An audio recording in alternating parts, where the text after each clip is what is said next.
Amid sluggish growth, Uganda is planning to spend heavily on the standard gauge railway. Energy projects like the Bujagali and the Simba hydropower dams are already on course, so are some major road construction projects, all using borrowed money.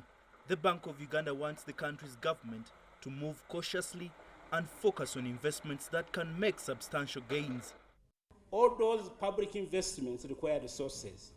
The question is, can we go through the list of those public investments and iron out those that we think, number one, are profitable, can generate a high return, and also have high spillover to the private sector? In the past 12 months, Uganda has witnessed some instability and volatility in the economy, arising from a national election, a slowing global economy, coupled with a decline in commodity prices. And the Bank of Uganda says government can work with commercial banks to distribute some of the borrowed money to other sectors like agriculture, which can quickly stimulate the economy. In the old days, we had cooperatives that were better organized, so you were able as a bank to be able to, significantly lend to a cooperative at a low cost and therefore at a low, sort of recovery cost.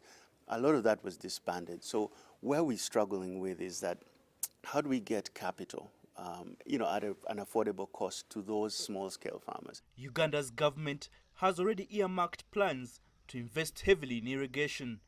This follows a long dry spell that has hit most food-producing areas across the country.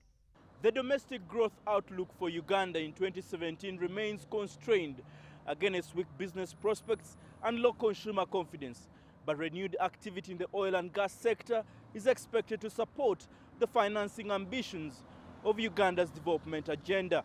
Uganda aims to be a middle-income country by the year 2020, using oil as the key benchmark.